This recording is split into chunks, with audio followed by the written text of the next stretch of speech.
All in one dollar store.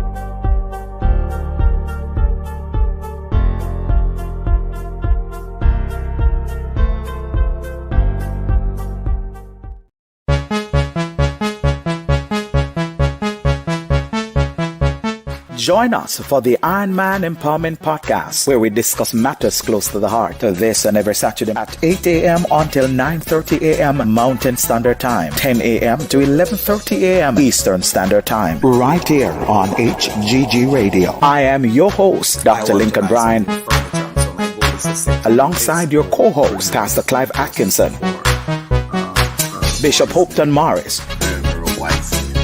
and Elder Edmund Muir. The Iron Man Empowerment Podcast. We're not just talk, we're informative.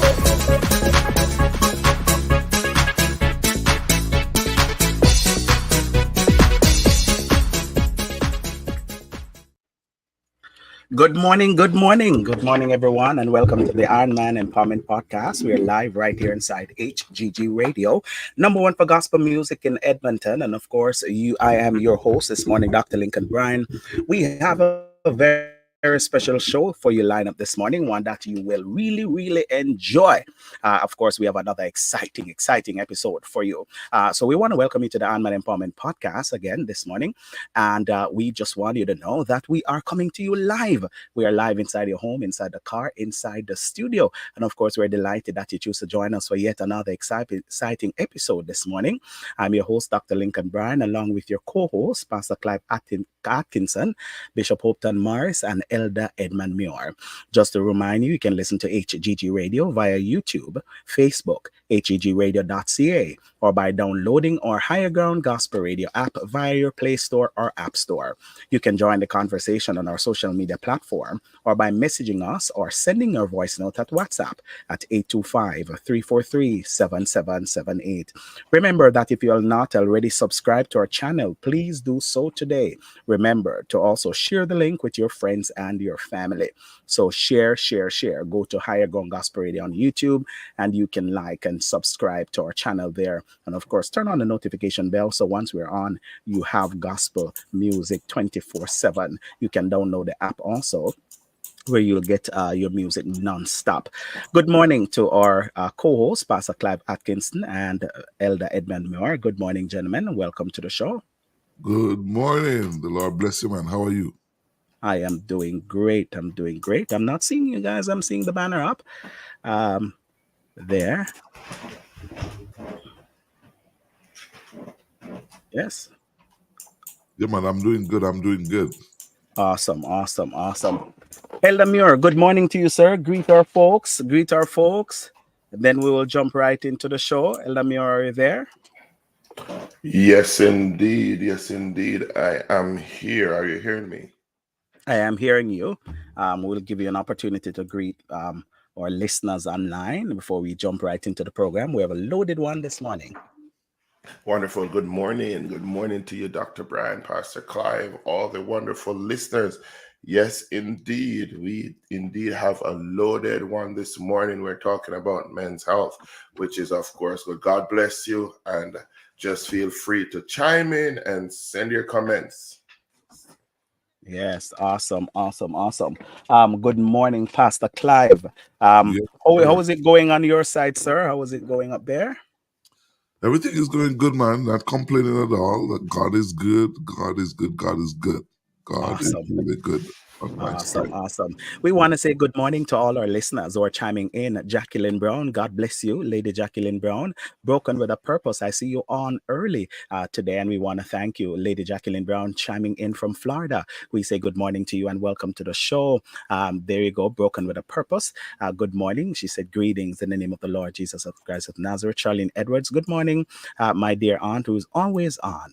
Thank you so much, Lady Mahela Hemmings. I say good morning, my sister-in-law there in Florida. I said blessings. Blessings always. Looking forward to this great session. And Mahela is chiming in from Jamaica. Sonia from Florida. Simone Edwards, good morning to you, Simone. Said God bless. My cousin from Montego Bay, second city in Jamaica, said good morning there. So we just want to shout out all our early listeners, our early persons those who come on in early in the show. Shereen Carter, good morning. Marsha Ben also chiming in from Florida. God bless you, my dear cousin. They're all also excited about this program that are coming on. We say good morning, Lady Simone Batik over there in New York. God bless you, New York, New Jersey, who's always chiming in. Lady Batik, we thank you. Bishop, I'll tell you, Lady Batik is one who forward our program to, her church group and folks and friends. And I'm telling you, people are coming in. Her church group is on a Saturday morning. And we really, really thank you, Lady Batik, and to your husband, Pastor Batik, for always listening in. Bishop, I'll bring you in just to greet the saints, greet our listeners this morning. Come on in, Bishop. Okay, thank you and good morning, everyone. Good to be here this morning. Amen. We're anticipating a wonderful discussion. Glad that you're on, and thank each and every one of you for liking and for sharing this wonderful program. And I'm sure you're going to be edified this morning. May God bless you in Jesus' name. Awesome. God bless you, Bishop. So we have a wonderful topic lineup for you, and of course we have our very special guest that is joining us on this morning. And a lot of people are excited. They're looking forward to this great discussion and this great time that we are about to have. And so we'll set it up for you, as this morning we're discussing men's health while understanding our women's health. And so we are going to chime in on it this morning. So let me set it up. Nobody likes to visit the doctor, but men are far less likely to do so than women. And that hang up could be one of the main reasons why men life expectancy is coming up short. Yes, it is. Men life expectancy is coming up short by 6 years when compared to women's life expectancy. It might be that men think they ought to be able to ride out illnesses. Or maybe some men think that admitting concerns about their health is a sign of weakness. Sometimes, if a problem is extremely personal, guys would rather not discuss it at all. Even when men do go to the doctor, they may not see the value in getting regular physical. The mentality is, I feel fine, so everything must be okay. They may also be less likely to ask the important question about their health. And so joining us this morning to talk about men's health is Dr. Rodine Wallace. Dr. Rodine Wallace is a proud graduate of the University of West Indies, which has been recognized internationally as being of top 100 universities worldwide. He received both his undergraduate and postgraduate degree from the institution in 2010 and 2019, respectively. His undergraduate degree was in Bachelor's of Medicine and Surgery, whereas his postgraduate training was in obstetrics and gynecology. He is currently a consultant obstetrician and gynecology working in his native country, Jamaica. He's married to the beautiful Carisha, who is a nurse, and he's also a minister of the gospel. So, ladies and gentlemen, will you please help me welcome Dr. Rodine Wallace to the show? Yes, welcome, Doc. Welcome, welcome, welcome. Pastor Thank Clark, you. I can hear it. Welcome. Welcome. Yes. Thank you very much, Professor Bryan. Oh, my Lord, I'm telling you. Bishop Morris, Bless you, blessings. man. Bless you. And you have Elder Muir, and I'm elated to be on this platform to really empower and to be a part of history, because now more than ever our men need to be empowered about their health. Of course, you heard Professor Bryan mention that women are outliving our men, Mhm. And one of the reasons that men are either we're afraid to visit the doctor, or as he said, we rough out things. So I'm just here to, play my part and do justice to the this ongoing saga that need to be addressed. All right. That is correct. That's right. Thank you so much for being here with us. We are extremely delighted to have you join us on our program as we talk about men's health and while we are trying to also understanding our women's health. Doc, you may want to help us with this, and we'll jump right off there. Doc, why is it? Why is it that men are afraid? Why men are afraid to go to the doctor? Because we find it that men, we just don't want to go, and especially us from the Jamaican diaspora, we just said, you know what, some mint tea, we'll do it, and we'll just drink some mint tea, or we'll drink some herbs, right, Bishop? Take a little Ginger washout tea, and man. everything. Ginger tea, there you go, some ginger with little garlic in it, and we just believe Mhm. everything is going to be fine. Talk to us, Doc, Yeah, man. about this myth. It's a myth, and there's different way to look at it. There's a cultural perspective. Of course, as you rightly said, if I have a belly ache or something is not so right, I can always drink some bean tea or drink some Cersei tea or do something to, affix the issue. And then one of the strength, so-called strength of men is for you to say you're sick or to say something is wrong with you. In a lot of cultures, taboo because a man is supposed to be strong like a lion, is supposed to be a general. And one of the hot topic at the doctor's office is to do a prostate examination. And you're coming from a Caribbean culture, Jamaican culture. You think about prostate, you think about a finger navigating its way through places that you don't even want to mention. And so once you hear that doctor, there is a phobia, and there is a means that men tend to shun. And you'll find that most times when our men, whether it be in the Caribbean, in the US or Canada, find themselves at the doctor when their disease process or whatever process is affecting them would have gone past sometime untreatable levels. So there's a cultural perspective of who a man should be. There's the whole thing about prostate assessment, the ideology of me as a man going to the doctor, I am sick. It's like a weak setup, which shouldn't be the case. And more so, some men just don't have the patience. You notice if you go to a doctor's office, you might see 20 women, one man. Those 20 women will sit, read a newspaper, chat, do something. Can you imagine a man there sitting down, waiting for about 3 4 hours to see a doctor? It ain't gonna work out. They're thinking about their role as a man in society to go somewhere to work, bring some money in, and they'll give their wives, the children, the money to go to the doctor. But you're not gonna find them there. Back over to you, Professor Bryan.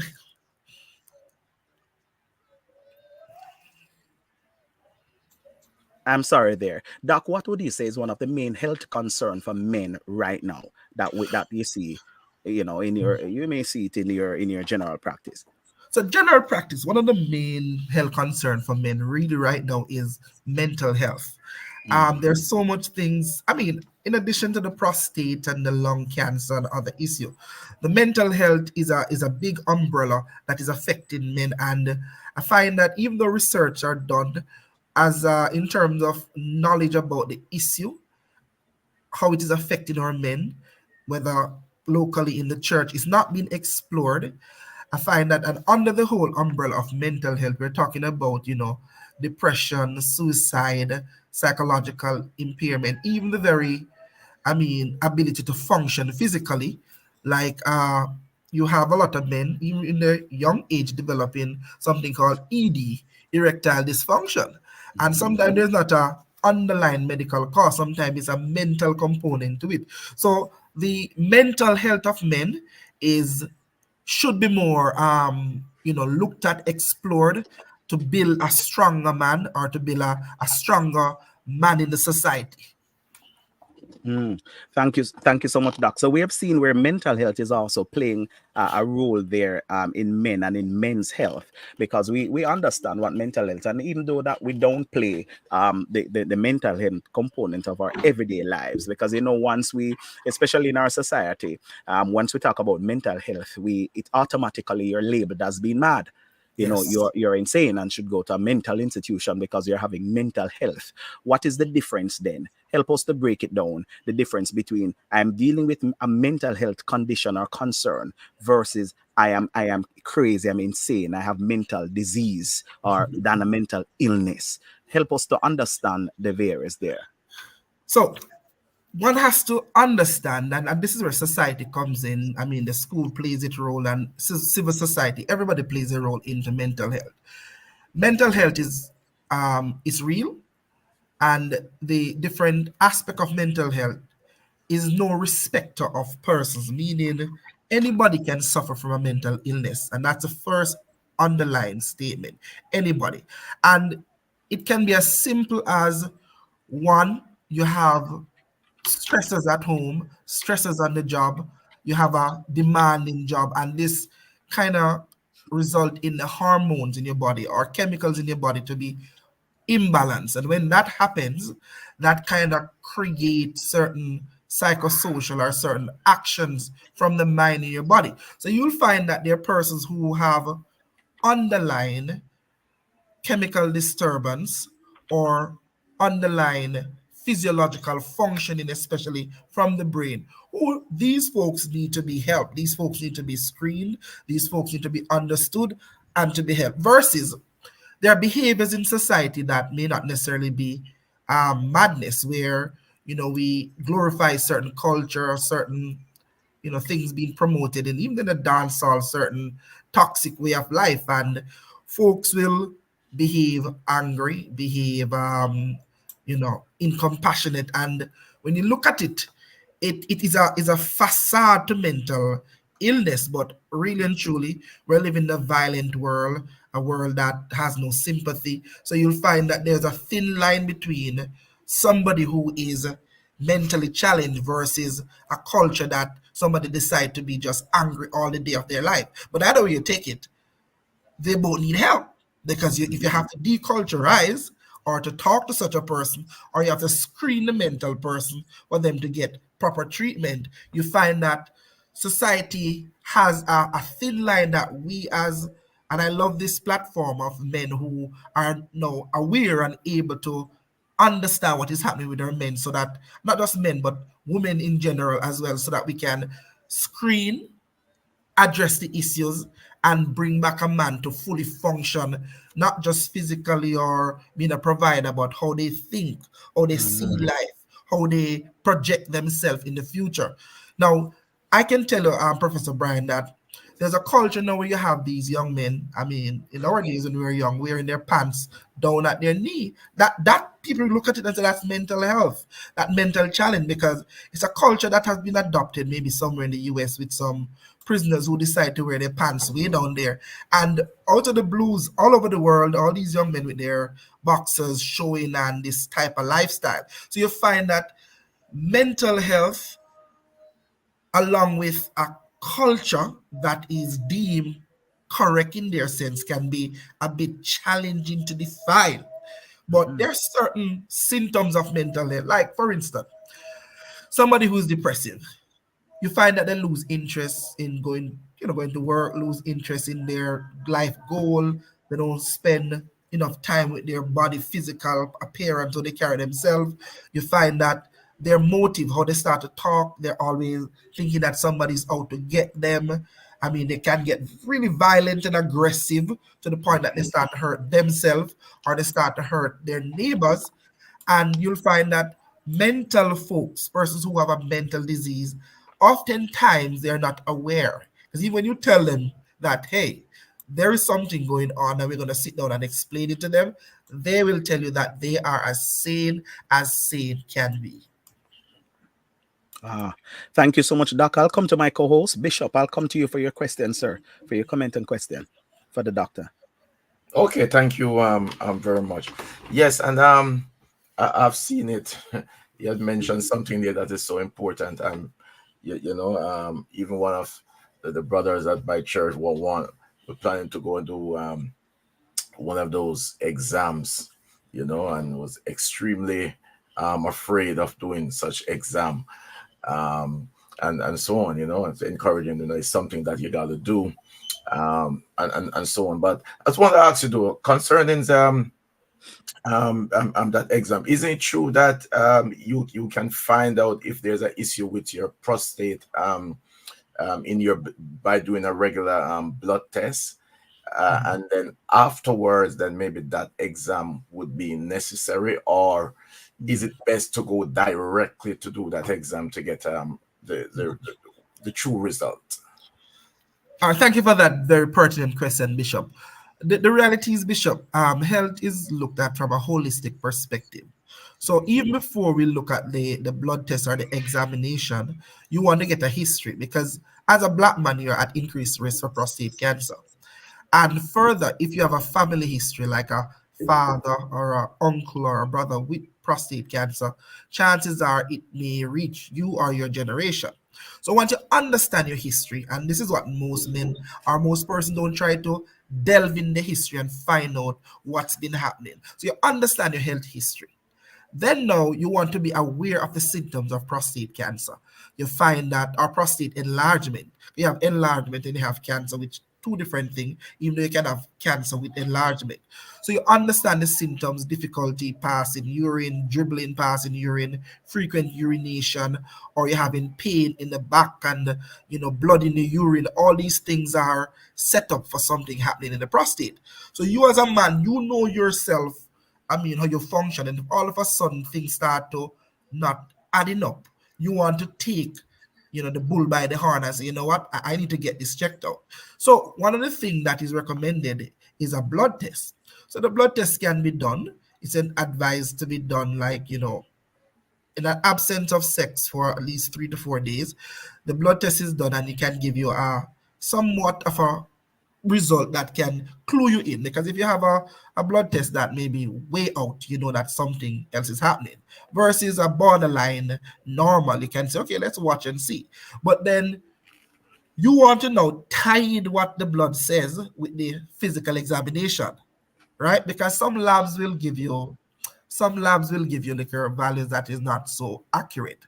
And if you have a patient who has a normal blood result, but the symptoms is saying otherwise, Bishop, I want to see what is happening otherwise.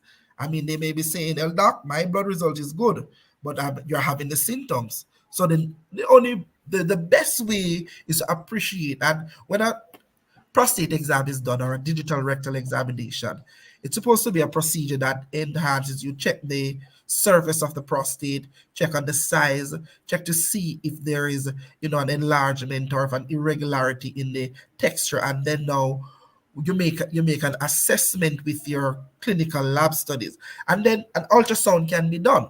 So to answer the question, Bishop, is a holistic approach. So you may do the blood result and may not necessarily need to do the physical examination, but then you may do the blood result and still there are some unanswered questions. And the only way to answer these questions is to appreciate the anatomy of the prostate, and then you can further evaluate with a ultrasound to look at the size, the structure, to see what else is happening with the prostate.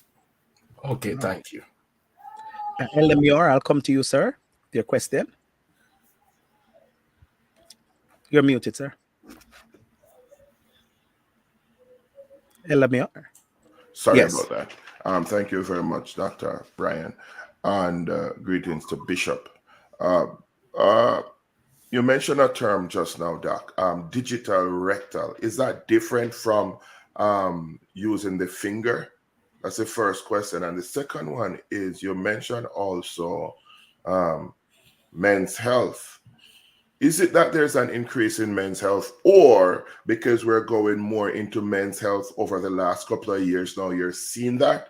Because also I would believe that women's health over the last couple of years have been it's been increasing. So is it much more of us not really doing it in the past? All right, thank you so much for that question, Reverend Muir. The DRE, digital rectal examination, is the same thing as, use a finger in the passage to, as I said, to analyze the prostate. So there's not a, they're fabulous names that is put there, DRE or prostate exam, and I guess we're finding all the decent names to try to convince a man that, Make hey, it sound a little nicer. yeah, it needs to be done. That's right. One of my examination in medical school to pass one of my station was to do a DRE on a patient who, and this is it's just something that had hurt me to the core. This young man was, most persons would have deemed to be on the other side of, sexuality. My professor said, Dr. Wallace, in order to pass this exam, you need to do a DRE on this young man. I said, Prof, I'm not doing it. He said, Doc, you have to be a professional. You don't have to do this examination and determine to us that regardless of who you have dealing with, you can able to conduct a medical examination. Of course, Jamaican culture, we're not doing those stuff, but I had to do it because at the end of the day, I have to be the professional who understand folks, understand different persons, irrespective of their belief in life. So, I was traumatized in medical school to get this exam. Not a patient. Not as a trauma from the person doing it, well, receiving it, but you as, your history as a man, I said, boy, not around there, but it's a part of life. then now, Ella Muir, you'll find that over the years, men health as well as women health have been on the increase. But even then, there's a lag in approach. Well, there's a lag where men's health are concerned. And I want to say that when it comes to a woman, and I'm not being biased, women are more, they're go-getters. They're always at the gynecologist doing their mammogram, get their cervical exam check, or, get checked out. And the least good thing, because I do a GP practice as well as a gynecology practice. And I just have women come to see me I got up this morning and I see a spot of blood. So I'm like, okay. So did you wait to see how it developed? I said, no, doc. I cannot be seeing blood when the blood should be coming, right? Now you have a gentleman at home. Of course, one of the common issue in man life, most persons have hemorrhoid around the back. And if you don't eat properly and you pass your stool, you might pass some blood around there. So a man will be at home sitting down for years passing blood around there, and he will not go to the doctor because guess what? Round there has to be checked, right? So you'll find that the woman, once she see blood, whether it's coming from the rectum or the anal passage or it's coming from the vagina, she want to delve in it to see that it is checked and she can feel good going out. But a man will take years before they end up coming. And when they come now, they come with either two things: a hemorrhoid that is on the outside bleeding out, or they come with maybe some colon issue, which we are seeing that women are more, what should I say? They're more proactive when it comes to their health. And the studies tell you that. Versus men, we are on the more reserve. I can rough this out. So even though we're having these seminars, we are hoping that we'll connect with men and we'll connect with wives who will tell their husband to listen to me. You're always giving me a birthday gift or some funds to go to the doctor. I'm going to play the role. I'm going to give you your birthday gift, a health check or something to go and get checked out. You understand me? So yes, seminars are driving an increase in health awareness, but men are still lagging behind. They're lagging. Okay. Amen. Thank you so much for that. Thank you, Elamior. So here it is. Doc is saying that there are several ways in which to check. Doc, somebody was laughing after you did your exam, and they said, "How did that affect your mental health?" Professor Bryan, mentally I was out of it. Yeah. Because you know that most men don't want the passage to be checked. And now you have somebody who wanted to be checked. Yeah. And then all my colleagues were there laughing at me, and I was like, God help. I turned my head, and I mean, for like about 2 months I couldn't get over it. I was like, what happened? stayed playing you for a little while. Yes, So sir. we're grateful for your expertise. And so Doc is saying that there are many ways. Of course, we can start with a blood test to narrow down what is happening. And then there are also ultrasounds that are there before you can even. So for the men that are listening, there are different ways before he has to visit, before there is a physical examination of the rectum. And so this is very important. It's a way to also detect prostate cancer and all these different things that we're having before it get to a stage 4 level and we hear you're dying. So men, we want to encourage you to go on out and get your health check. We're going to take a quick break and we'll be coming back with Pastor Clive and his question right here on HEG Radio, the Ant-Man Empowerment Podcast. We're talking about men and their health while understanding their physical health. Don't make a move. We'll be right back with you on the podcast. From heaven and the Holy Ghost fills the room. The Holy Ghost in my house. It burns like liquid fire. The Holy Ghost in my house. I feel like Jeremiah. The Holy Ghost in my house. My soul is caught on fire and it's burning. HGG Radio. Are you ready to amplify your message and reach hearts with purpose? Introducing HGG Advertising, your partner in spreading the gospel and connecting with the Christian community. Churches, Christian-based businesses, listen up. With HGG Advertising, you can reach your audience through powerful radio campaigns. Engage hearts, inspire minds, and grow your community with HGG Radio, which is already reaching 136 countries worldwide. We specialize in promoting Christian values and helping businesses aligned with faith-based principles. Whether it's a church event or your business rooted in Christian values, HGG Advertising is here for you. Connect with us and let's share your message with purpose. HGG Advertising, spreading the gospel, connecting communities. Email us today at ads@hggradio.ca. That's ads@hggradio.ca. Or call us today at 825-343-4486.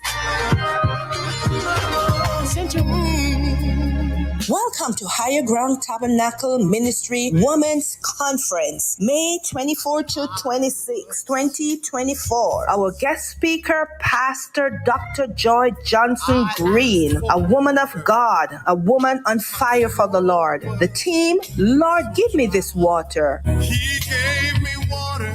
Are you thirsty? Come with expectation. This water is free. Location 3831 116th Avenue, Northwest Edmonton, Alberta. Friday 7:30 p.m., Saturday 3:30 p.m. and 6:30 p.m. Sunday 1 p.m. Sow a seed in someone's life by inviting a friend or a family member. God bless you. We look forward to seeing you. HGG Radio. There, HGG Radio listeners and viewers on YouTube. We here at HGG Radio want to hear from you. Yes, you. Please send us a 30-second voice note or video on WhatsApp telling us your name, the country you're listening or watching from, the church you attend, and most importantly, why you choose to listen to and watch HGG Radio. Please send your voice notes and videos to our WhatsApp number at 825-343-7778. That's 825-343-7778. We know you have options and are happy you choose to join us daily right here on HGG Radio. Your testimonials might make it on air. We look forward to hearing from you or valued listeners. Radio. The Holy Ghost in my house. My soul is caught on fire. Thank you for staying with us here on the Iron Man Empowerment Podcast. We are talking with Dr. Radine Wallace, obstetrician and gynecologist, and we are talking about men's health while understanding our women's health. Just to let you know that those are Dr. Radine practices in Jamaica, and those are in Jamaica. You can find him at the Falmouth Hospital. He also practiced for those in Montego Bay at the Bay West Wellness Clinic at Fairview Town Center in Montego Bay, St. James, also at Elite Medical Center in Jacksall Estate in St. Anne's Bay, and also those in Trelawney. Yes, he practiced also in Trelawney or Falmouth there at 40 Market Street down there in Falmouth. So you can find him, and of course we'll have him give us some more info before you go. So those who are in Jamaica, trust me, you can reach and find Dr. Radine Wallace. Thank you so much again for staying with us. Doc, I have a question to you for you before I come to Pastor Clive. Someone is asking, at what age should this be done? I'm thinking he's speaking about the examination for prostate. Okay, the prostate. All right. The literature will outline that at about age 40. That's when most black men were encouraged to get their prostate done. So, ladies who are listening, if your husband has not gotten their prostate exam done, it's advisable that when they're through out of the spirit and everything all right, you find a way to encourage them. If you have to add more of that heavenly pie on the table, you have to do it. Then get that prostate exam done. Mhm. So you'll find that that's what the literature said. But if you have a family history of a close relative, like a father or a brother who had prostate cancer at 40, you want to start get your assessment from 30, 10 years younger. So if there's no family history, 40 is fine. And don't just look at the number 40. If you're having symptoms, Mhm. go and get it checked. And as I said, I'm appealing to my sisters online. Talk to your husband, talk to your brothers, and if you have to, like men always do some nice things, give you some extra funds or so, just boost them. Whatever you have to do legally and religiously, boost them so they can get their examination done, so that men can be around as long as women are living. Yes, indeed. Thank you so much, Doc. Pastor Clive, I'm coming to you to your question, sir. Well, the heavenly pie sounds so good, eh?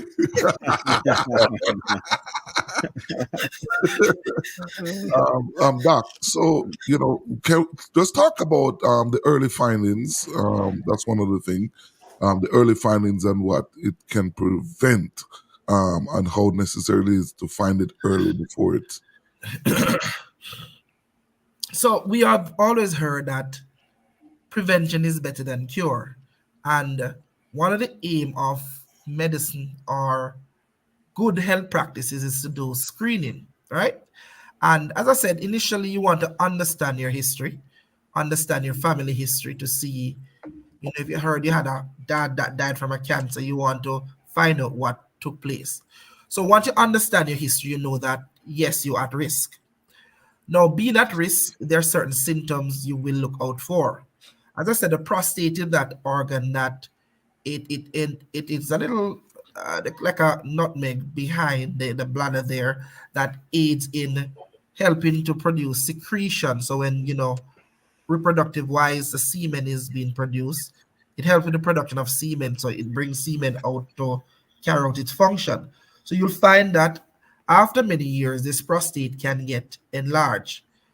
When it's get enlarged, you're going to be difficulty in one, it's going to press on the bladder. It press on the bladder, you might have frequency of urination.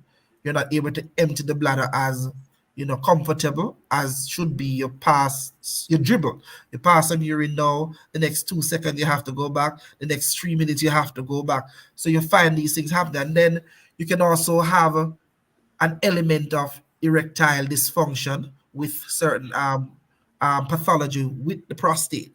So you'll find that if you know yourself normally how you function and you have back pain as well, down there just feel weird.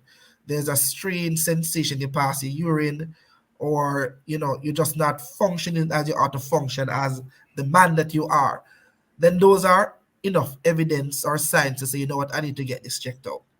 Now there are different doctors. You have a general practice practitioner who you can check, or then you have the urologists.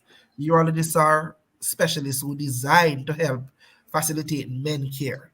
And then now once you understand and you get it checked out, if there are symptoms and signs of especially prostate enlargement, there are different ways that they can do to treat it. There's certain lifestyle changes, dietary changes, exercise, and then they'll tell you about medication that can be used. And also, there are certain surgical ablative procedure that can be done to, if the bladder is too enlarged, to remove some of the bladder.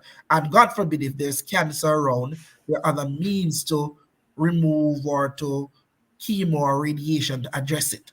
But it's important that we understand that Early detection saves life. Prevention is better than cure.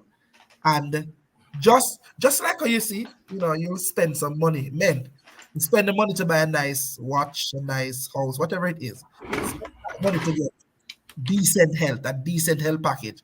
So you can be a longer around to be a blessing to your wife and be longer around to be there for your children and your grandchildren. All right? Yes, Thank and you. Yeah. the Go, Pastor second, Clive. yeah, the second one is we talk about stress level and all of that earlier. You know, and a man feeling insecure or feeling certain ways.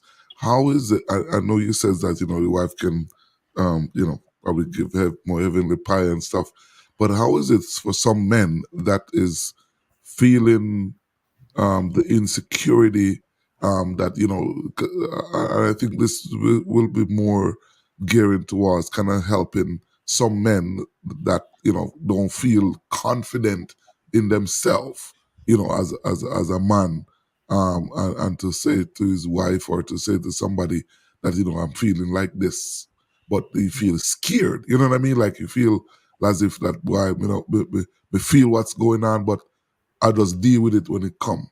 How can we, for the wives, encourage the wives to make the husband? Because some men just don't want to talk. Don't want to talk. They just want to, go through what they're going through. But how can the wives become more sensitive to how their husband may feel? Sometimes they may feel as if they can't be themselves. You know what I mean? So I'm just trying to figure out how we can encourage the wives to be able to have their husband talking about pretty much everything. Excellent question and concern, Pastor Atkins. One of the advantage of marriage is that the two have become one, and you as a husband belongs to your wife, and your wife as a wife belongs to you. What I find with black men, we are not the best in terms of knowing our wife's body. And this is where maybe later down I'll talk about the aspect of women's health. But we are to one understand our partner's body, how they function, how the parts function, understand what is happening. And if a particular area don't look the norm, we now have to start talk to them.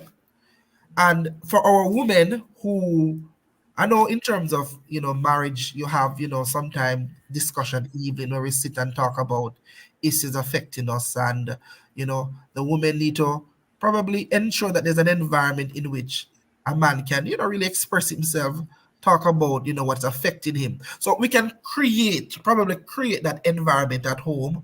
How was it day? How I saw that last night you went to the bathroom like about 4 times. I mean, what's happening there? So provide an environment in which your man can express himself. That's one. Two, let it not be a guilt if something is happening with either parties, whether it be the woman is having some blood coming from her breast, the man is having some, like we would have called it a hernia or something. Give that freedom of expression in the home where we can sit and talk about it. And not just that, but we as couples, and I don't know how much men out there, you got to be the first doctor in your house. Meaning, before your wife come to me, you must know every part on her body from her head go down to her feet, her foot.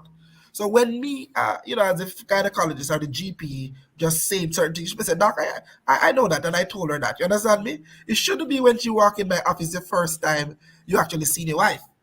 Hmm. Hmm. You know, That's right. sometimes things are happening. You're big people, you're married people. Turn on the Yeah. lights. Yes. Turn that light on. You've been living for 20 years. Turn on that light, Do inspect, the examine examination. everything in and out. So when you see something going wrong, you can talk to each other and say something. It's not standing up as I normally standing up. What's happening here? You understand me? That's Hmm. yours. Vice Yeah. versa. So understanding your partner's body, creating an environment in which they can express themselves, and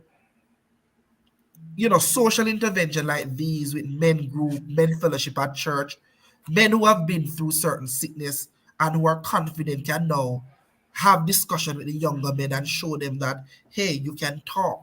Because one of the problem is that we men, we don't talk. We find it as it's less, it's not being a man to talk about your problem, especially a health problem. But real men talk about what is happening. You're not gonna tell everybody. You're gonna discern and find out who's is like I always said to folks that I'm 100% me. And I might split up myself in 10%. So 10 times 10. So if Dr. Bryan can deal with the financial aspect, me I talk to Dr. Bryan. If Bishop Morris can deal with the sexual issue, they can talk to Bishop about that. If Elder Muir can deal with the mental issue, they can talk to Elder Muir about that. And if Elder Atkins or Pastor Atkins can deal with me as how I carry myself as a man. So you'll find that all four of them are four different persons, and I choose to connect with them from that angle. And probably they'll never come together because one of the things Yes. that we are afraid as men when we tell somebody our story, we go and hear it on the rostrum being preached, or we hear it somewhere else. So you now have to discern persons who are mature, who are sensitive, and find a way to pick a conversation just to get a feedback.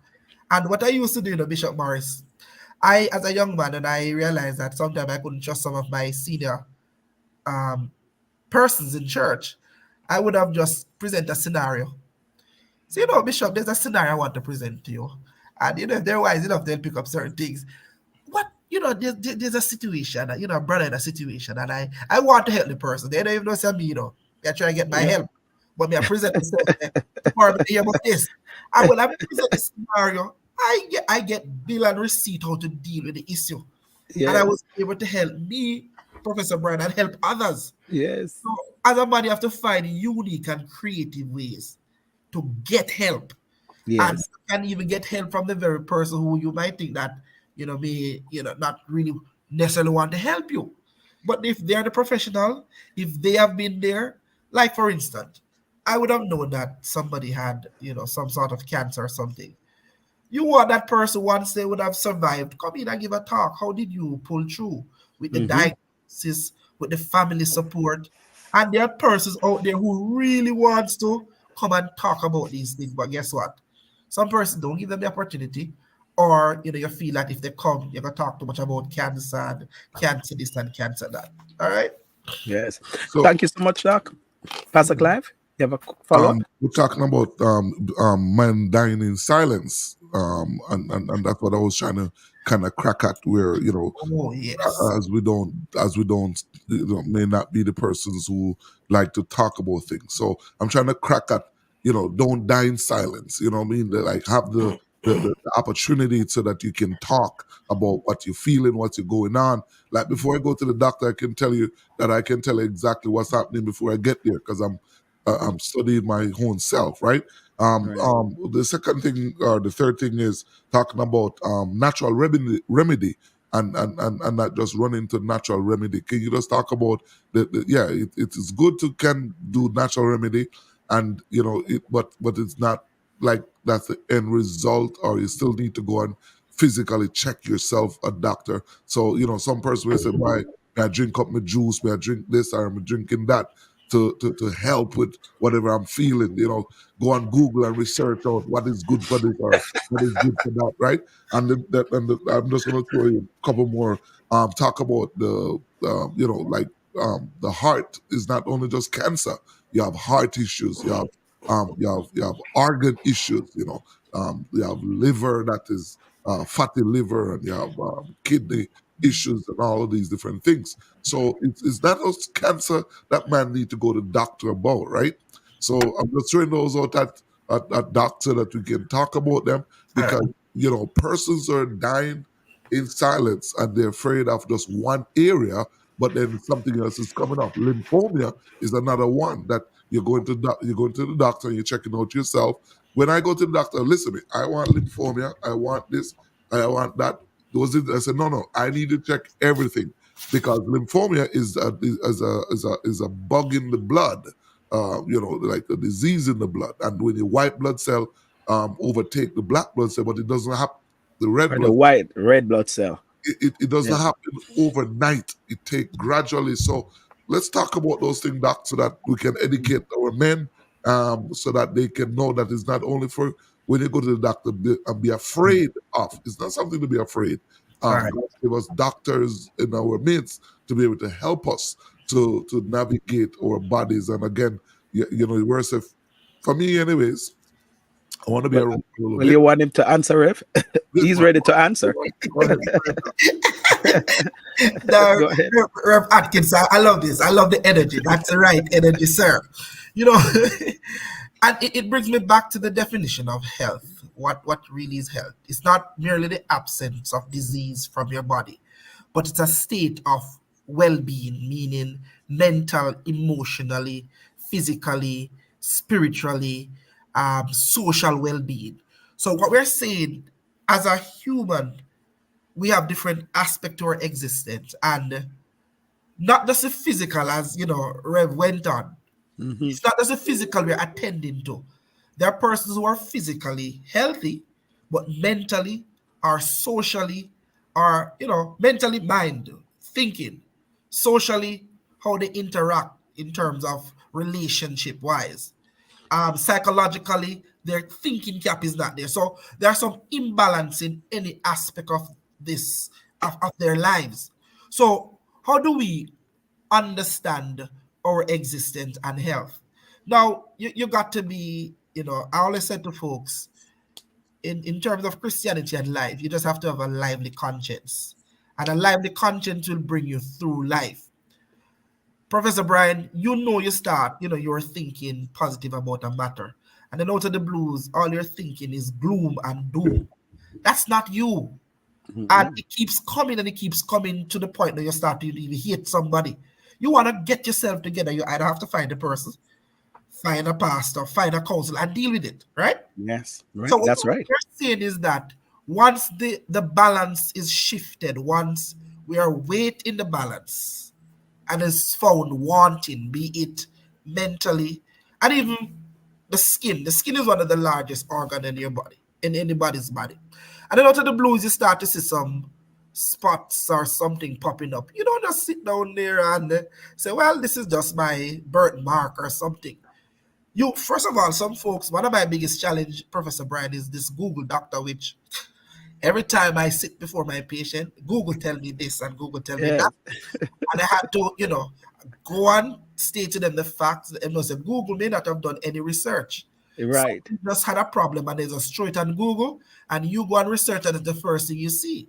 When you look Yes. at the different journals, they have done research. So out of 10 persons, 9 persons were found positive for something versus one. Hmm. That's Google, right. Google is going to tell you the other way around. Right. That nobody was found positive when 9 persons were found positive. So the Yes. point is to understand the balance of life in every aspect, spiritual wise. And one of the things I want to look at to Elder Atkinson, Pastor Atkinson, this is one of the things that affect us in church, and I find that mental health and even the ability for us to manifest ourselves in the presence of God. I've had persons who you cannot tell them that they're not in the anointing. You can't tell them that they're not filled up with God. And when you look deep, there's some persons who are depressed. There's some persons who have psychological, psychiatric issues. And, you use spirituality or religiousness as a facade. Hmm. You understand me? And it's good to be anointed. I mean, of course, your preachers, you can talk about it, the spirit, try the spirit and everything. But we have some folks who are going through some stuff. Some stuff are imbalanced in their life. And when they come to church, I guess they sing it out or they shout it out or whatever you want to do. But there ought to be a person there at every church who does discern things and say, no, man, brother so and so, something is going on. Let me pull him in the office of a church, Bishop Hopeton, and see what, even if they're not saying much, you may have to interview persons around them to see what's happening. Hmm. I said it to folks, and I've seen it happen before. There's no way in the apostolic church, and I'm not getting to church if I know. You should have people with mental illness committing suicide, doing some stuff that should not happen. You understand me? So the pressures of life can throw off everything. and Yes. cause us to become imbalanced in our life. And one of the things that and this is just to solve most of the issues, every medical problem or psychological problem, we start with conservative therapy. What does that mean, Bishop Atkinson? It means a healthy lifestyle, a balanced diet, exercise, right? It means eating right. And it also means that even if you have to do your blend up and you mix up fine, you do your research and do the right thing. So we start along that line before we now talk about the medication and the conventional medicine. But you find that a lot of persons, sometimes you don't eat right, you don't exercise, you show up to the doctor, and the doctor will tell you, say, go and exercise, go and eat right. And you think only the medication can help you. No. Good health start at home. Start with the food you eat. And trust me, all of us are guilty because I remember when I was younger, mighty God, and I look at my posture. This belly was not here. Bishop, take a look at your belly. It wasn't there. I mean, our wives are treating us well, but it wasn't there. And it's the same belly with this extra cholesterol that we need to find a way to get rid of. How? All these men were best to be texting me, doc. There's a medication I can use to work off this belly. No, no, no. You want to can do eat right, find a hobby, do more of that exercise with your wives so that you can lose the belly and get it done. I have no pill. And I would even advise you do any surgery. Because people now doing liposuction and all of these stuff to get rid of belly fat. Let's go back to discipline. And I'm talking for myself too. Let's discipline ourselves in terms of what we eat, what we do. It cannot be Professor Bryan, 10 dumpling and I feel that's a man food, I'm healthy. No, That's it. That's right. Full up of carbs. full of carbs. So back to Less you, protein. Elder Atkinson. Is Yes. there different facet to health? And really and true, there are specialists in different area. And even from the church perspective have to do with more spiritual health.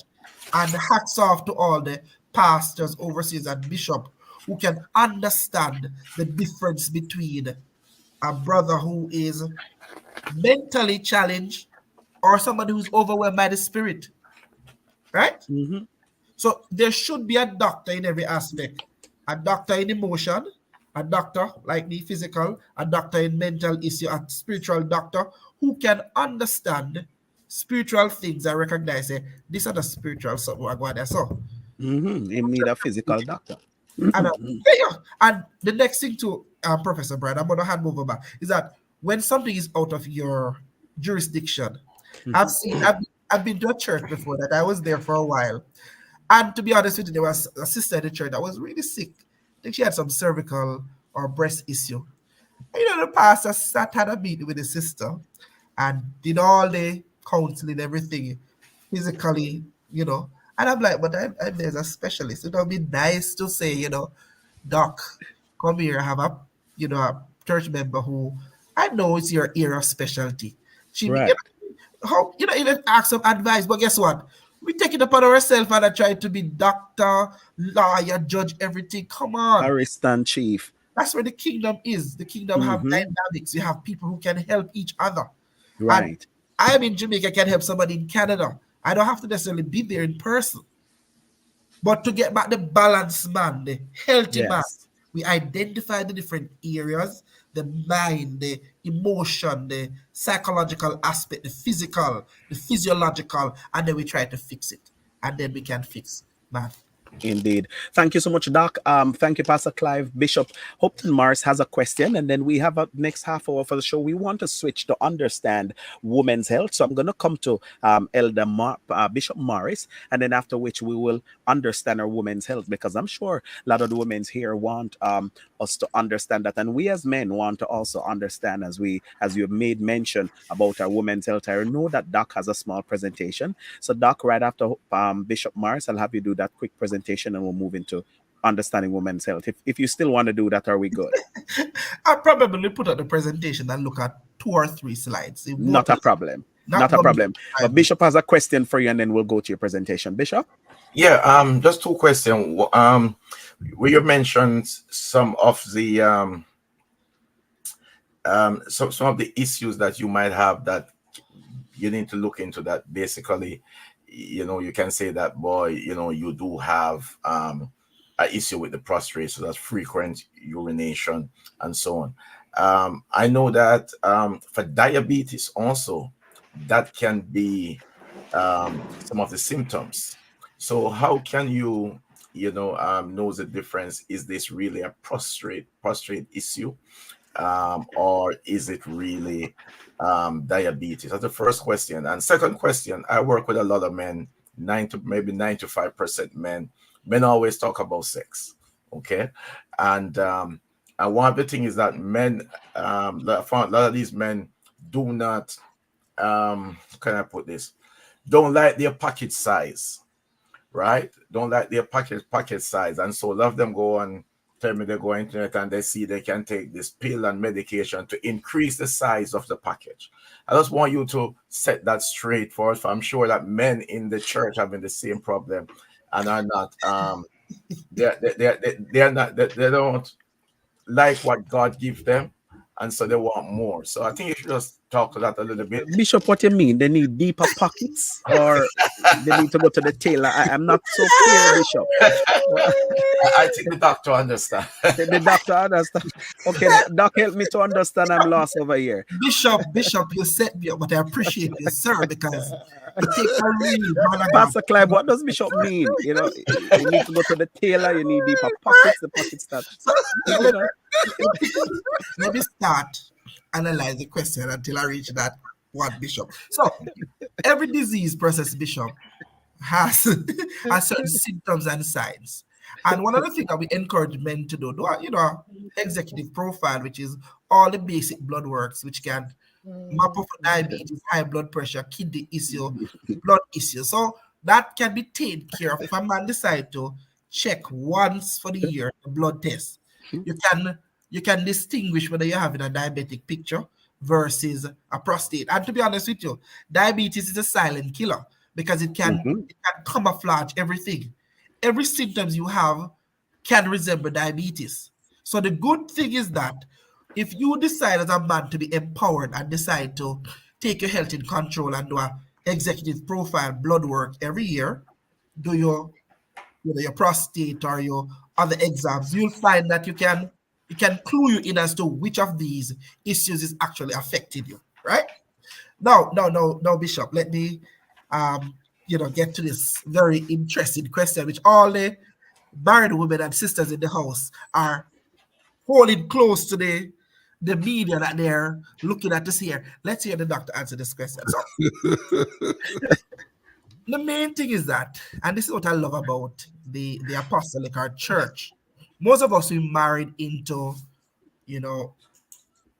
a situation where sometimes we don't expect, we don't know what we're going into, but we pray to God to give us understanding. And one of the first things that we have to appreciate, you have to appreciate appreciate your tool, appreciate your spanner, your screwdriver, everything you have. Appreciate you. Now, when you marry to a beautiful young lady, you got to let that tool work, right? Now, Bishop, the average size out there, the literature will tell you the average size of a man's penis is 4 or 5 centimeters, or inch rather. Inches. Some inches. Some men will lie and tell you that 10, 11, 12, 100, they're lies. And what happened is that the vagina can stretch up to 10, 12 inches. It can stretch.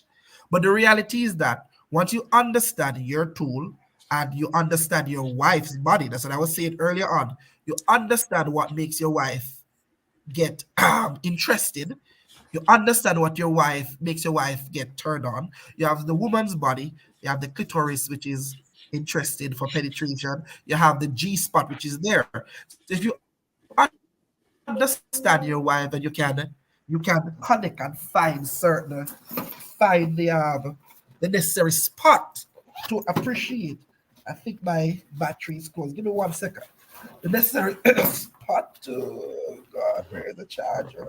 So while you're doing that searching, Let's sorry, do the ad and come back. Yes.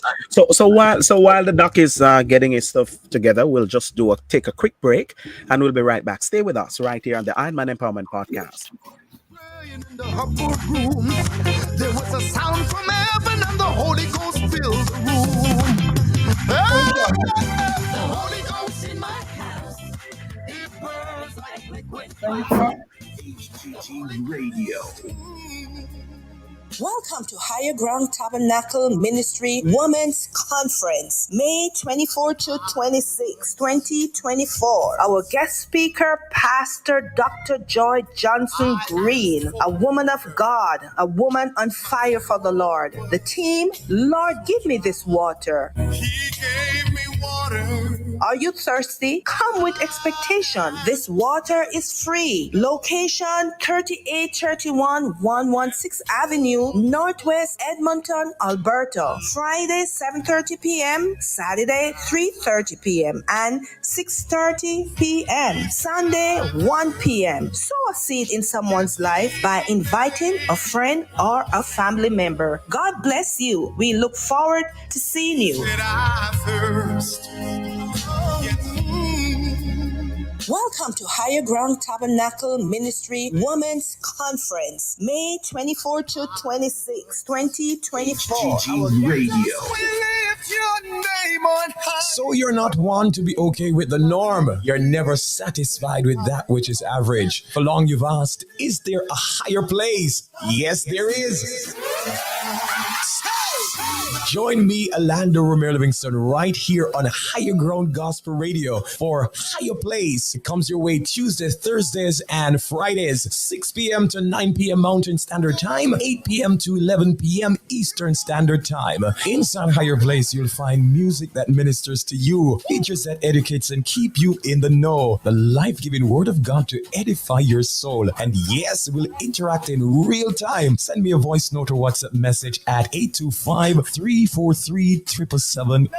Higher Place. Listen to us at www.hggradio.ca. I'll be here, and I know you'll not be staying down there. Join me here on Higher Ground Gospel Radio, reaching you at the highest mountain and the lowest valley.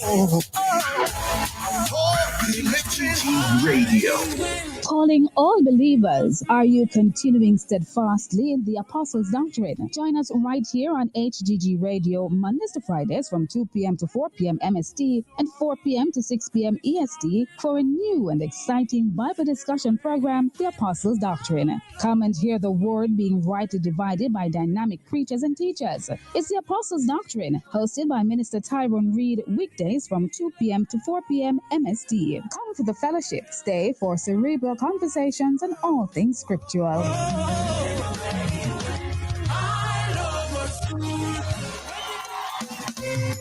My house, it burns like liquid fire. The Holy Thank you for staying with us here on the Iron Man Empowerment Podcast, where we're discussing about men's health while understanding our women's health. We're talking with Dr. Rodine Wallace here on the Iron Man Empowerment Podcast, and we're having a very, very good discussion this morning. The doc will be back with us shortly. While we're waiting, just want to let you know, for those who are in Atlanta, we have a lot of our listeners down in Atlanta. I'll be down there next weekend. So I'll be in Atlanta ministering at the True Witness Church of Jesus Christ Apostolic.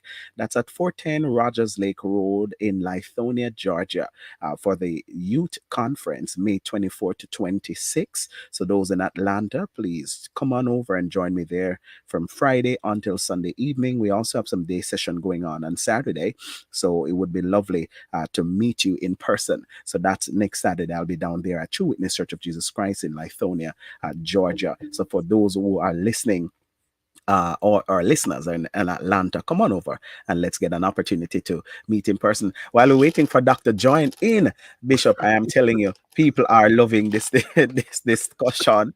Marsha Ben said, "I love how Bishop put his words." And someone, boss lady says, "Teaching is fun." Also, Trisha Brown, Patricia said it well. It's not the size of the tool, but it is how you use it. Yes, Georgette Woolray, my cousin down there in Montego Bay, said, "True words, Bishop. They just can't use the tool."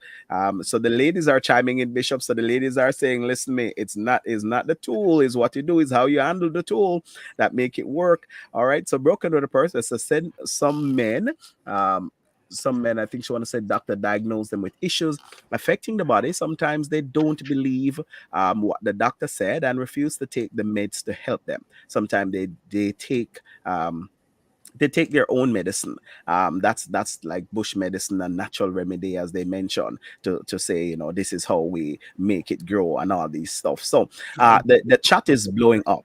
A lot of persons are chiming. Finance. Yes, and we just want to thank you. So, Doc, you're back with us. The Doc is back. Doc, the chat is blowing up. One person said said they may need to go to the tailor. Keith Chapman said they need to go to the tailor to get their pocket size extended. Doc, I'll bring you back in as we talk about the pocket size. To be honest with you, I like the fact that the women responded because they are the recipient of the gifts, so they must know how to properly tell us how to, And as I rightly said, it's not. I mean, a lot of women come to me and they have similar concern. They're saying it's not the size, it's the ability of the man to use what they have. So for us men, married men online, one of the proposition that wives and are trying to say to us, they appreciate us and they appreciate the fun, the money you give me, but use what you have. Yes. Jesus asked Moses what he had in his hand. So he had a rod, throw it out, and the sea was open, right? All right. So and one of the interesting thing about married life is that the bed is undefiled and chicken can be looked after in a million different ways. You can stew, fry, I mean, all the stuff. So be creative with what you have so it can work. And as I mentioned earlier on, Professor Lincoln, there's certain spot on a woman that drives stimulation. The clitoris area, the G spot, they can be found. That's how we said to men, know your woman's body, find these spot, and you don't even have to do much. You have them speaking in tongues.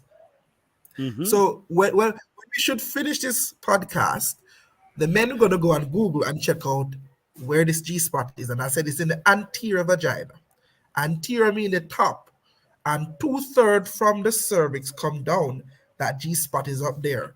So I can imagine over this weekend going into anniversary coming up, a lot of men will be doing some trials to find the G spot because some person may never find it until 10, 20, 30 years. People It's in there. that trouble.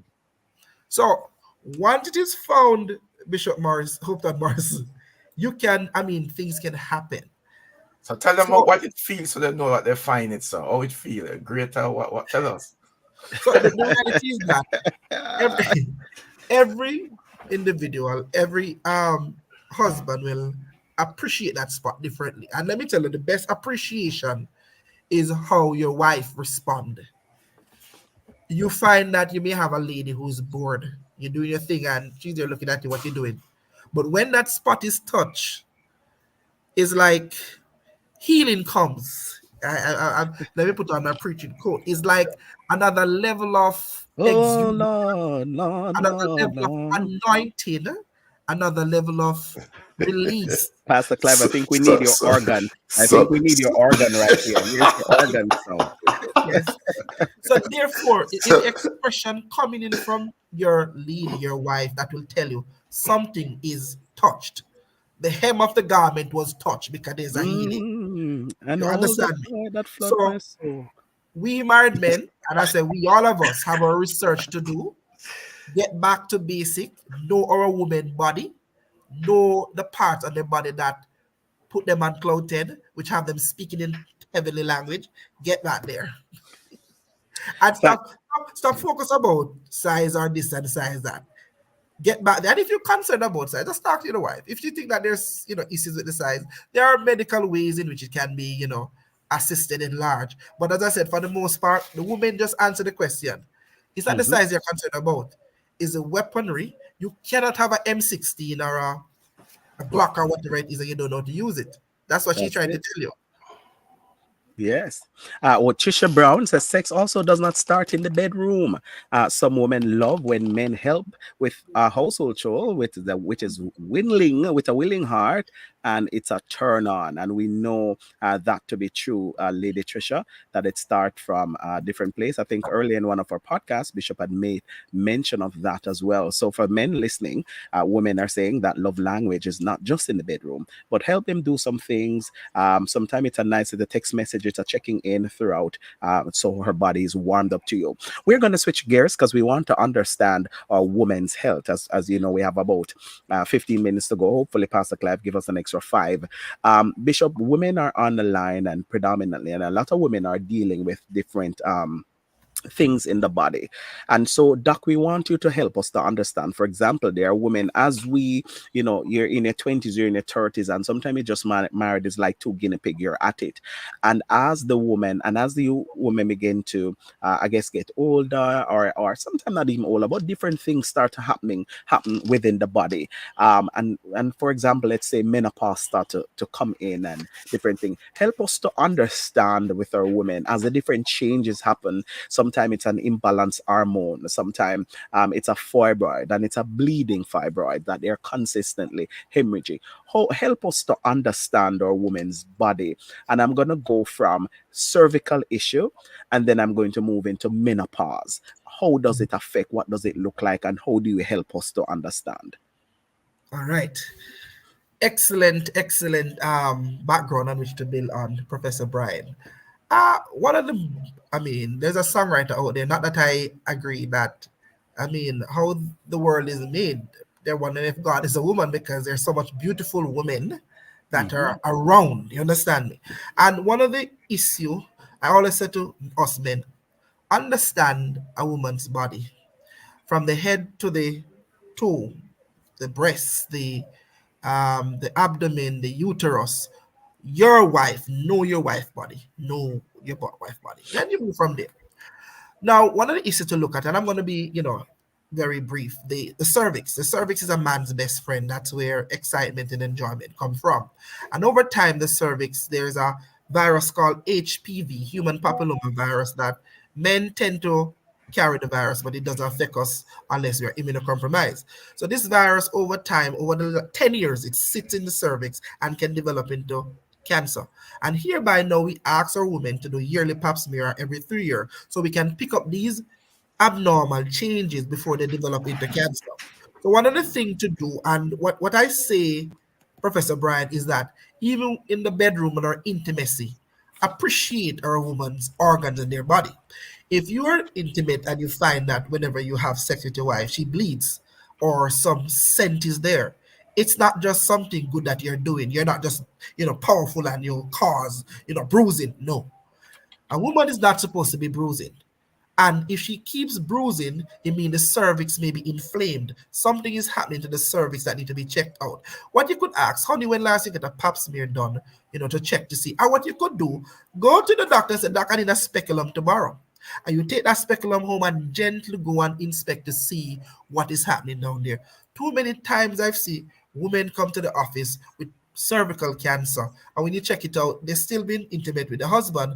And in throughout all this intimacy, they don't even recognize that something is wrong with the cervix. So let us understand a woman's cervix, that it's not just there to have fun, but if something is going wrong with the fun, check it out. Send them to get it checked out. Now, when you as a man realize something is wrong, you send them on to the doctor, and now we can get the screening done, and we can pick up things from early so that, wow, the cervix can be treated, and then they can get back to normal, so we can have back our heavenly pie that rightly belongs to us. All right. So moving from the cervix, what was the other part, Dr. Bryan? The other part was understanding now as the body changes into The body changes. menopause. All Yeah. right. So a woman is a tank of hormones, meaning from birth to death. There are hormones acting throughout the body. The main hormone, progesterone and estrogen. And a woman that is packed with estrogen can be your greatest nightmare, Professor Bryan. Yes. Worse, she get pregnant and those hormones get higher. Mm-hmm. You can't do anything to please her. But one other thing to understand that the hormone create changes in their behavior, changes in how they look, changes in their shape, in their pattern. And once you appreciate these hormones, now we can understand that a young woman, once you got married to her in her 20s, fine, she's not gonna all the days of her life be a That's right. Coca-Cola bottle shape. The shape is going to change based on age, From the the alteration in the hormones, and you'll find that. Let's start with the breast. The breast, again, one of man's favorite organ. Thank you, Jesus, for a woman's breast. Mm-hmm. We bless you, Thank you, Lord. Lord. Oh, we praise his Glory name. Hallelujah. to God. Thank So you, Lord. that breast over time, it's not just for you. You as a man, you have your fun. The child come now and suck these breasts. Over time, the breasts start to get saggy and so forth. And you ask yourself the question: is this the same woman I got married to? Yes. What you have to do now as a man, keep on inspire confident in your woman. Tell her that the breast may not have her modified. Wear some nice bra there, and still don't let it seem as if body's breast is out of touch. Still let it be a part of your intimate connection. Don't just leave it Mm-hmm. and just let it hang there. Then you move from the breast and you come back to different organs. You have the breast too. You make it intimate with the breast. You gotta feel the breast. Come on, Bishop Mm-hmm. Atkins. You can't just be you're trying to go back to the fixation stage where you're just trying to get a sip from the breast. Feel it. Is this the breast I made 10 years ago? No, you feel this lump? Oh no, honey, this lump wasn't there. We're gonna get this checked out. You understand Mm-hmm. me? I can't understand we as married men and we have these women, lovely women, nice breasts, and the breast start to develop into cancer, and we don't know it's cancer. I mean, if something feels strange and not removed from the breast, come down. Doc, The can I just say something real quick? Go ahead. You're turning the men them into FBI man. Yeah. Yes, because we are understanding our woman's health. Well, it's female body inspector. Yes, sir. You got to inspect your wife's body. It's yours. And Yes. I mean, I was Breast gonna say, specialist. I tell my vice wife I loan it to the kids when they're born. It's a yes. loaner. When, as I said, Ella Atkins, when a woman come to my office and where she gonna bring her husband, sometimes I'm afraid to even examine because I'm saying, you know what? This man know everything about this body. I am just here to offer professional advice. So sometimes I don't even look at the woman. I look at the man and say, "What is this?" He said, "Oh, doc. It's okay. This is a good man." So if you go to the doctor's office with your wife, and the doctor asks question to you and you can't answer, you need Jesus. You need enough Jesus, all right? Because Jesus said the two has become one, so it's your body. So yes, you move from the breast, you have the uterus down there where they have the fibroid. It's a debilitating condition. Most black women are affected. What it means, it causes a lot of bleeding, pain. Very few cause cancer, but it can mess up your sex life. It can mess up your intimacy, and it can cause a lot of weakness, fatigue. And when a woman bleed out, she can't function. So again, if you have a wife that her cycle, well, some men know when the wife cycle is coming because they don't play. They don't play when it comes to weekend. So a woman come and tell me, say, boy, she had the cycle. We know you're not part of cycle. So no matter with it. Things have to go on this weekend. And ketchup won't do. Anyway, so you understand the cycle. So if you see her bleeding more than the norm, she need to be checked out. And sometimes it's just a one pill to balance the hormone. And then you move from the fibroid to the other condition. Bleeding in a woman that is over 50 is not normal. So you have postmenopausal bleed. You have to rule out womb cancer. And one of the big thing, Professor Bryan, when a woman reaches certain age, the hormone become less. So you find that, and I'm gonna, sometimes intimacy may be more difficult. The vagina become dry. You're not Mm-hmm. getting the secretion. You're not getting that. This is where now you as a man need to understand that chicken can be processed in many different ways. Yes. You have to get chocolate and put on top of the chicken with some cherry. I know somebody mind gone to the garbage bin, but wherever your mind go just now, make your wife, whichever stage of life she's in, makes you feel Mm-hmm. confident in her body. Sometimes you pass her in the house and you give her like a nice little spank. That's say, wifey, wow, Jesus. Yes. Wife, Bishop hope that when she come to church, you worship God like nothing before. You what Sunday morning when a sister wife is properly blessed, she worship God. But Yes. when the man at home, do you supposed to do, say the things them, she come at church miserable. Oh Lord. Service good. They be like, boy. But that Sunday evening blessing, let the Yes. blessing go on, and then she come to church Sunday night. Glory. Yes. She Aye. worshiped like never So, before. so we understand that physical changes, hormonal changes happen. While they happen, let's embrace ourselves to deal with them. Let's offer advice. Let's keep on support our wives. Let's keep on encourage them to go to the doctor. And as I said, we might need a part two because it's just Yeah, so man. much Yeah, yeah. things We that have so much. Doc, that Doc, happen. we need a part two. You and I will talk after the show for a part two. Doc, we another question is what do you say to a woman who is somewhat let me say who, kind of insensitive and maybe not even married and a little bit insecure rather about themselves, and there are changes that are happening, hormonal changes are happening. They're seeing different changes in the vagina, they're seeing different changes within their body, and they're somewhat they don't want to go to the doctor. They are a little bit apprehensive. How do you encourage one that are dealing with it and are doing it in silence, especially a woman and they don't have a husband, and but you're seeing these changes? How do you encourage one to make a move? And to be honest with you, Professor Brad, it's a really it's a hard task because, especially as you said, you have some women who are not married and they have to go through life changes. And you find that I first encourage them to understand their body, be confident in who they are as a woman. And after they understand their body, there are going to be changes. And these changes, there are professional help out there, myself and other, gynecologists or other healthcare clinician that deals with women. Now, one other thing to understand, if you eat right, sleep, exercise, it will help to really navigate your path through some of these hormonal challenges. And then once the hormonal challenges come into play, they may not want to come to the doctor, but you have the women church group, the church mothers who have been through these phases in life. I'm hoping that our women auxiliary are geared towards helping these women to channel the path of, not wanting to go to a doctor about these cases. Sometimes you just have to have a sister who have been there. You identify what is happening with the next sister, pull her aside and sit her down and talk to her, man.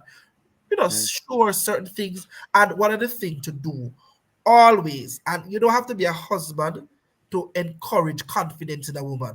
From the rostrum, wherever you are, once you get an opportunity to talk to a lady, you inspire that confidence in her that she knows that she is a cut above the rest. And Hmm. once you get woman one confidence, and then let me make this statement. I had it on one of my presentations, which I may give. Knowledge is not power. It is not power. The use of knowledge is power. So Mm, when us today, Professor Bryan, present the knowledge to our women and our men, that gives the start power. to use these knowledge, then they Hmm. become the most powerful entity Powerful. on earth. That's powerful right there. Everything we said here, just leave on the floor and nothing is done, no action is taken, then we are powerless. But every word, every advice, every screening that we mention is put into practice tomorrow. The audience and others who are connected to this program become the most powerful persons, set of people in the world. Thank you so much, Doc. We have 2 minutes. We'll do a round table. Bishop, I'll start with you. A question as it relates to our woman's body. We'll go to Elder Muir and then Pastor Clive before we go to the wrap. So we'll do a round table, Bishop. Okay, quick question then. As women get into menopause, um, the desire for sex and sex become painful and so on. What can a woman do to, if can do anything to kind of change that? Excellent question, Bishop. So, menopause result in decreased estrogen and progesterone, and these are the hormones that help to drive a woman's sex drive. One of the things we encourage women to do in this time is one, you have hormonal supplement that can be taken, like your evening primrose oil, ginseng, black cohosh. All these things tend to add back some estrogen to the body that can recreate this sensation. And also in menopause, the vagina become dry, so you know that you're gonna have supplementation of lubricant and other things to enhance their sexual prowess. One of the things also is that drive confidence in these women. So you have some women. I find I there's a 60-year-old woman who was in my office, and I thought she was true with sex. This woman tell me every day she has sex with her husband. I was shocked. I said, "How you do it at 60?" She said, "Because I develop a positive thing about me, and when I'm around my husband and I walk and I give him these curves, the only thing he can say, 'Come, baby, come, let's go.'" So Yes. amidst the challenges with the hormone, woman, maintain your confidence. No, they're on your husband at 60. Whether you are first lady or first lady or the pastor, wear some nice things that when the brother, when the pastor, when Bishop Morris look at his wife and say, Jesus, you understand me? So we're saying, ladies, adorn yourself, look good, smell good, whatever age you are. So when your husband see you, when your man see you, he takes it back down 20 years, memory lane, and it start all over again. But if you just jog on one old 90, one big, sorry, Yes. expression, Like big, you're expecting bad weather. it's not gonna Just happen. like you expect the weather to be bad. You ain't gonna turn the man on. But when you get it together, and men, don't be afraid to get her the stuff them that will enhance the thing. So you go to what the place name again? Victoria, that place Victoria's there. Secret, man. You don't have Yeah. to hide. He's a married man. You can go inside there, get something for your Yeah. wife. And when you see And it, get something. it's a hobby mean business. That's Well, right. One man said, I took a primrose by accident, thought it was an omega-3 he was taking. When you take only one not gonna harm you. So don't worry Not yourself. to go, are you? Awesome. One won't harm you. Elamure, I'm coming to you, sir. Thank you very much. Very, very interesting indeed. It's rather an interesting topic, and Bishop went into the ant's nest and more than once. But as it relates to empowerment, because you use that word when you were talking about men, an empowered man would actually visit the doctor, right? How can a husband empower his wife and the wife empowers her husband?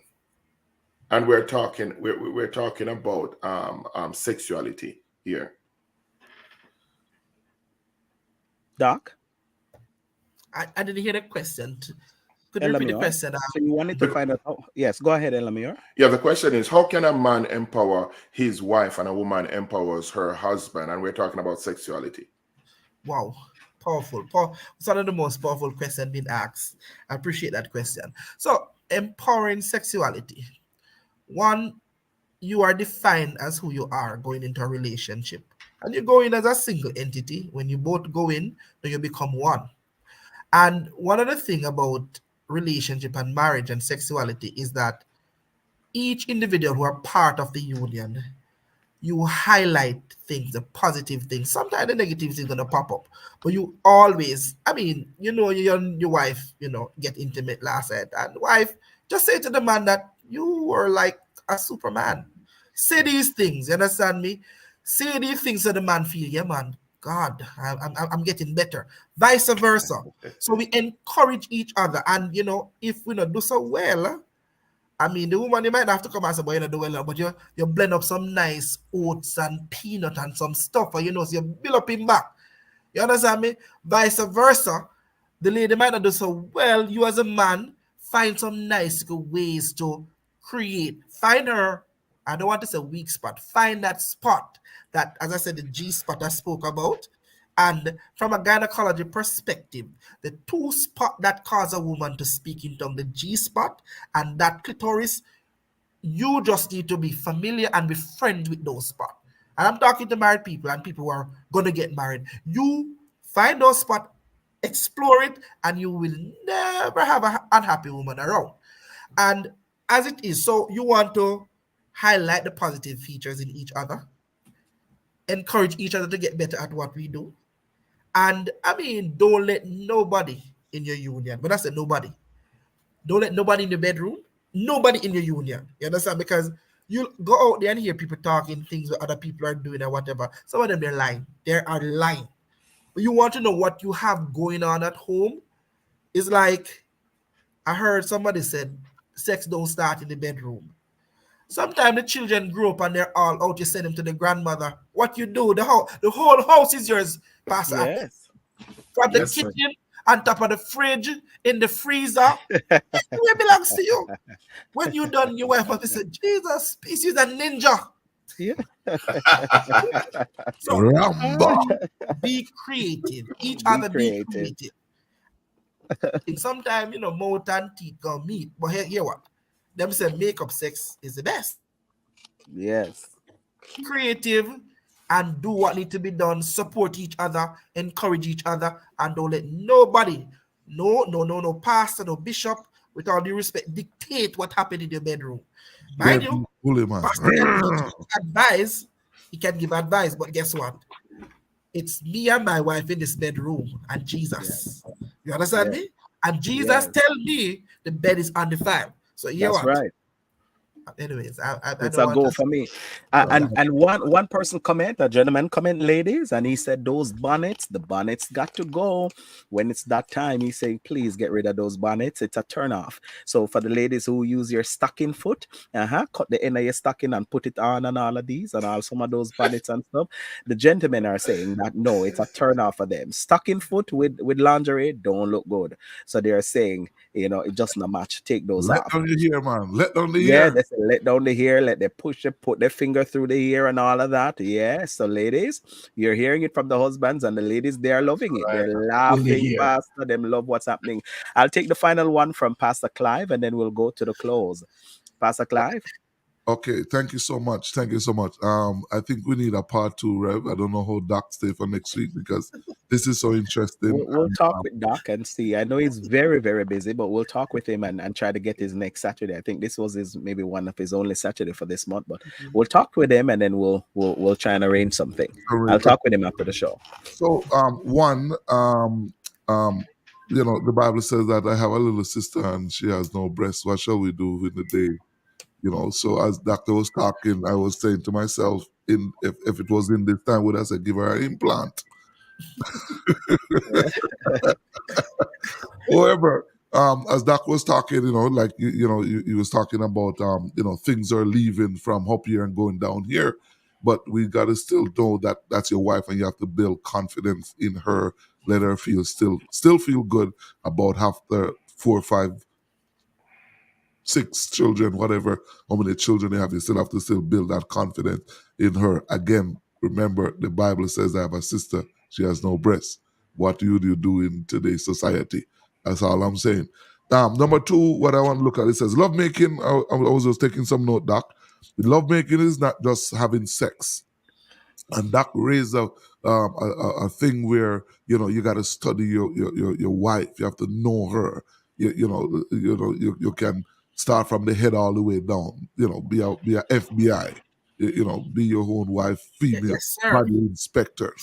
Find out what's going on from the head. You know what I mean? Like find out everything. Just get some oil and spread plastic on the bed and just in that moment so that you're not that just a river and be a bedroom bully and come in 2 minutes and gone by your business and go and sleep. We got to spend time to know each other, know your spouse, know the person who you're married to, and you're helping each other. I'm a very shy person. It took me years to come out of this shyness, but we need to know each other. So sex, love making is not just having sex. We have got to go up into the hills and the valleys and go everywhere on each other to know your spouse. When man preach, Rev, I have this one down. When man preach, man want sex. For some reason, I don't know about you, Rev, but when you preach, or for the men them out there, I don't know what it is that adrenaline rush that you have, and Shamama now go help you after you're done Shamama. So just to let the ladies know, that's the reason why your husband are come to you after that.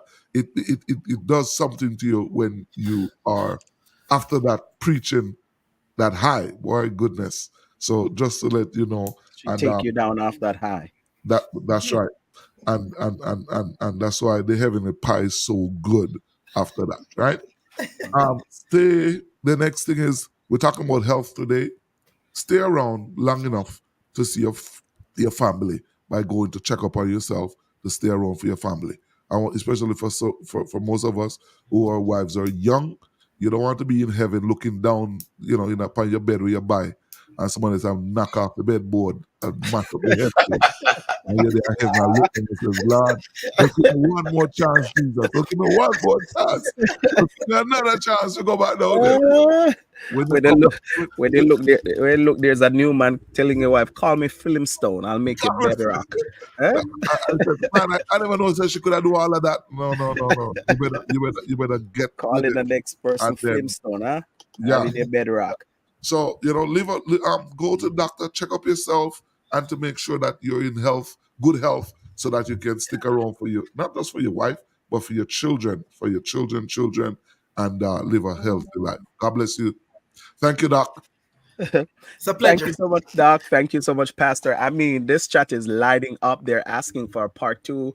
One person said it's either they are hungry or they're horny. Lord, help these ministers, Jesus. She said it's either 2 things. Feed us and give us love. And we'll be all right. We'll work and provide that money as long as we're fed and we're fed. Because I told them, I said, vegetarians are still trying to figure out why this meat is so good. They're still trying to figure it out. So thank you so much, Doc, for being with us. And again, yes, that's 410 Rogers Lake. For those who are in Atlanta, join me next weekend from Friday until Sunday night. I'm in True Witness Church of Jesus Christ in Atlanta, in Lithonia, Rogers Lake, Lithonia. Thank you so much for yet another interesting topic. Doc will touch base with you for part 2. They are loving it. Of course, we're talking about men's health while understanding our women's health. And of course, next time we'll be talking, when we get Doc on, we'll delve into a part 2 of this wonderful series. We're still talking about mental health, as we are seeing. We talk about how it affects our mental health and everything. Of course, the month of May, we recognize as Mental Illness Awareness Month. Of course, this has been the Ironman Empowerment Podcast. We do want to thank you so much for making it this show week after week. Thank you for joining us for yet another episode on the Ironman Empowerment Podcast. On behalf of the entire production crew, we invite you to join us next week for another thought-provoking discussion. You cannot afford to miss it. Please remember to like, share, subscribe, send it to all your friends, send it to all your families, of course, and make it right here next week. So until next week, we love you for listening. It's the Ironman Empowerment Podcast, where we're not just talk, but we're informative. God bless you. Have a great one. HGG Radio.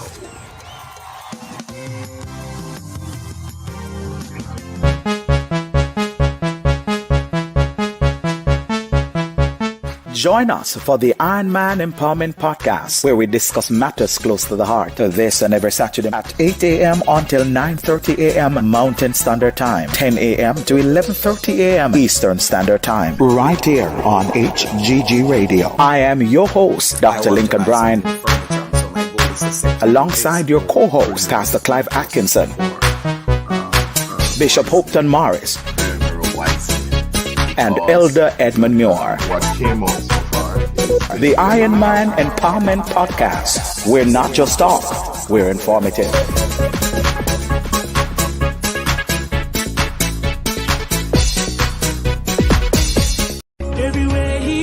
Calling all believers, are you continuing steadfastly in the Apostles' Doctrine? Join us right here on HGG Radio, Mondays to Fridays from 2 p.m. to 4 p.m. MST and 4 p.m. to 6 p.m. EST for a new and exciting Bible discussion program, The Apostles' Doctrine. Come and hear the word being rightly divided by dynamic preachers and teachers. It's The Apostles' Doctrine, hosted by Minister Tyrone Reed, weekdays from 2 p.m. to 4 p.m. MST. Come for the fellowship, stay for cerebral conversations on all things scriptural.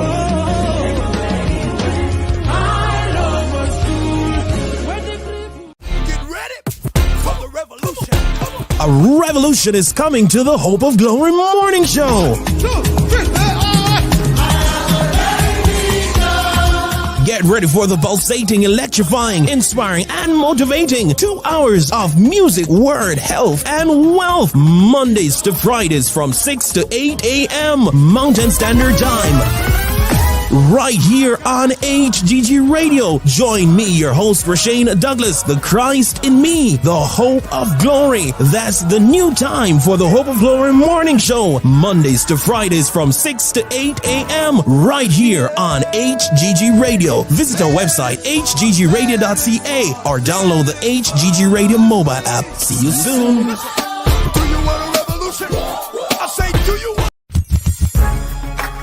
All in one dollar store. All in one. Get your